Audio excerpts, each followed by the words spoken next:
ตำนานพระธาตุล่าหนอง เจดีย์ศักดิ์สิทธิ์แห่งลำน้ำของ พระธาตุล่าหนอง หรือที่ฮู้จักกันในอีกชื่อหนึ่งว่า พระธาตุกลางน้ำ เป็นเจดีย์องค์สำคัญที่จมอยู่ในแม่น้ำของนำเมืองหนองคาย และเป็นที่เคารพสักการะอย่างสูงของประชาชนสองฝั่งของ ทั้งในจังหวัดหนองคาย ประเทศไทย และในสาธารณรัฐประชาธิปไตยประชาชนลาว ตำนานของพระธาตุองค์นี้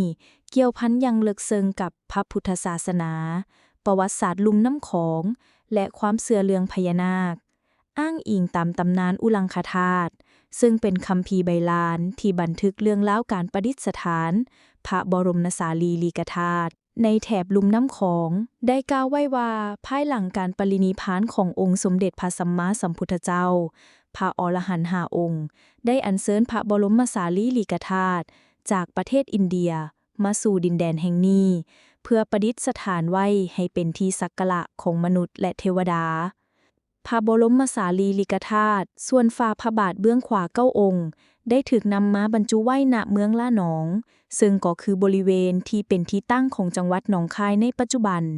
โดยได้มีการสร้างพระธาตุเจดีย์ขึ้น เพื่อเป็นที่ประดิษฐานพระบรมสารีริกธาตุดังกล่าว สันนิษฐานว่า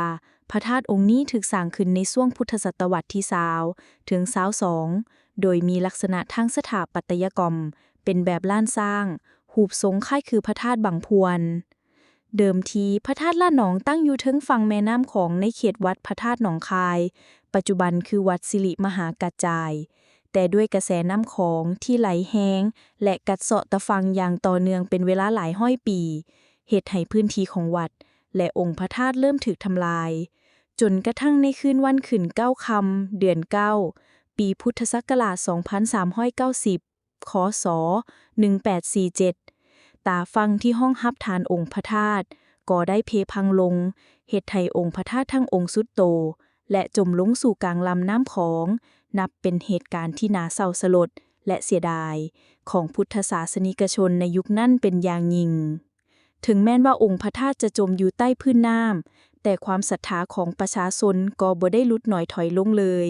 กลุ่มกันค่ะ